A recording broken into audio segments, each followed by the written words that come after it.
Hello, and welcome back to another Heartland Journal's 3 and 3 Election Special 2026. Today, we're looking at the great state of Texas. Senate control could come down to a handful of races, and Texas is shaping up to be a close one. In the special election in February in Tarrant County, when Democrat Senator Taylor Remmett beat Lee Wambsgans, a Trump-backed candidate, by 14 percentage points. Remmett's win was especially notable given that Trump won the same district by 17 points in 2024. A new Fox poll just dropped. James Tallarico, Democrat from Texas, leads Attorney General Ken Paxton by 3 points for U.S. Senate in red state Texas. Paxton already took out John Cornyn in the primary. The jaw-dropping cost of the Texas Senate primary, nearly $130 million. Industry analysts project total spending for the full general election cycle in Texas could approach or exceed $446 million per USA Today. Dang, that would fill a lot of potholes. Now, Paxton is in a dogfight. James Tallarico has raised over $72 million total, including a record-shattering $30 million plus in the second quarter. In the second quarter of 2026, to Paxton's roughly $16.8 million, a 4-to-1 advantage. Democrats also hold a slight edge in enthusiasm right now. But here's the bigger picture. Elon Musk is back. Tesla's corporate headquarters is located at Gigafactory Texas in Austin, Texas. He's launching America PAC and plans to pour serious money into Republican voter turnout for the midterms. Last cycle, he was already the biggest political donor in United States history, at $260 million to help Trump. Meanwhile, nationally, the cash disparity is brutal. RNC has $128 million in the bank. The DNC is $2 million in debt with a loan out against their headquarters building. Money is the lifeblood of these races. And right now, the Republican side of the ledger looks a lot healthier. Texas just got a whole lot more interesting.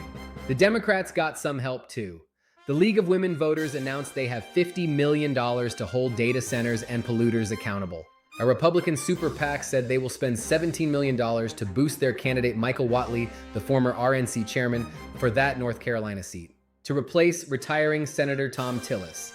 The Fox polls has Whatley trailing Democrat candidate and former Governor Roy Cooper by 9 points. GOP divisions shape Texas Senate race. Democratic enthusiasm keeps both Senate and gubernatorial races competitive.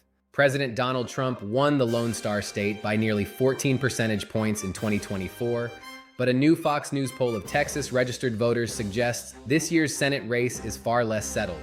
Republican Senate candidate Ken Paxton has yet to fully unify the GOP despite the president's endorsement in the GOP primary against incumbent Senator John Cornyn.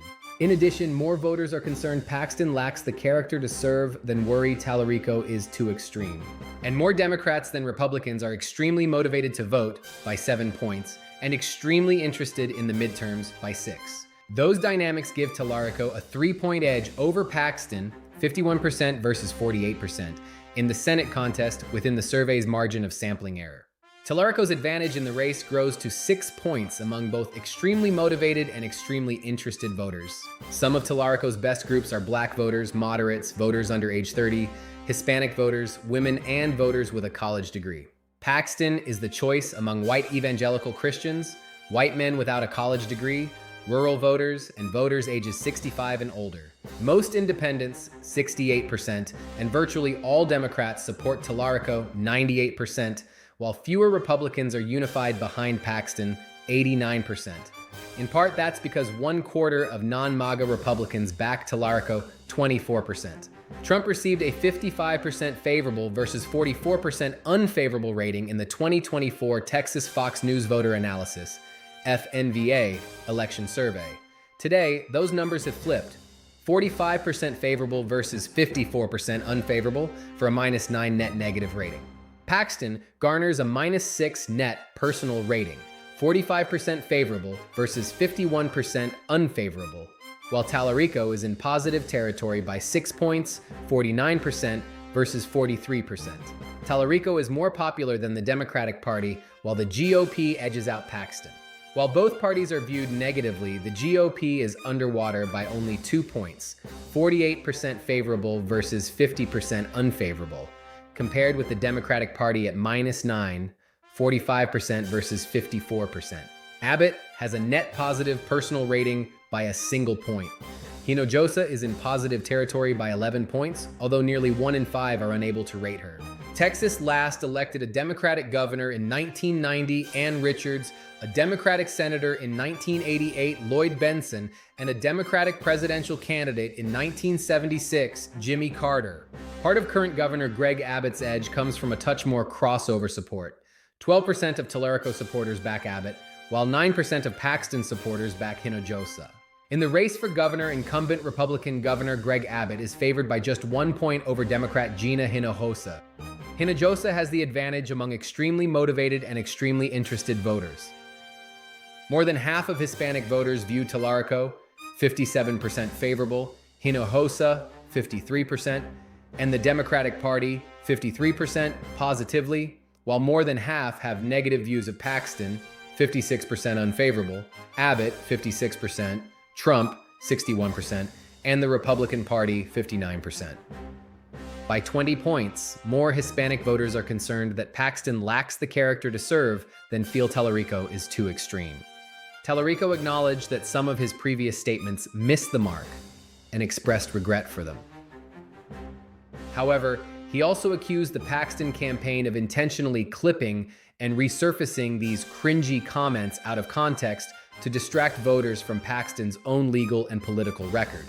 Moments after winning the GOP primary runoff, Paxton said the race is not about red or blue, it's about so much more. He went on to say, "My opponent, Talarico, is the most extreme radical the Democrats have ever nominated." He listed a slew of mocking nicknames for Talarico, including Tofu Talarico, Sixth Gender Jimmy, and James Talafrico. In March, Representative Ronnie Jackson, a Texas Republican, said in an X post, "Texans should not be fooled. Talarico might not have blue hair, but that doesn't mean he's not a full-on radical leftist." Talarico will highlight Paxton's ethical and legal controversies from his 2015 fraud indictment to his 2023 impeachment on charges of bribery, abuse of office, and obstruction. During a panel at KUT Festival, Democratic State Senator Sarah Eckhart, who's running for comptroller, and State Senator Nathan Johnson, a Democratic candidate for Attorney General, talked about why the recipe might be just right this election cycle. Democrats have been trying to find the magical formula to help them get back in power ever since. Part of the formula involves something Democrats can't quite control: Trump's approval rating, which ranges from 33% to 40%, depending on the poll. The low rating is mostly due to economic uncertainty and high gas prices Americans have been seeing since the start of the war in Iran and Trump's immigration agenda. Johnson said, "The inhumanity of ICE has flipped the entire issue on them, and they've awakened a sympathy from people that wasn't there. This is likely to be one of the nastiest races in America this cycle." Alex Patton, principal of Ozian Media, told Newsweek. That's all I have for you. Thanks for tuning in to another edition of our Election Specials 2026. You can find them all on Rumble and Facebook, or on the heartlandjournal.com website. While you're there, please subscribe and you won't miss a single episode or podcast. Thanks for doing it, and we'll see you next time on 3 in a Little More Than 3. Glory to God. 3 in 3 is a Heartland Journal LLC production. Copyright 2026. All rights reserved. Any unauthorized use or copy is prohibited.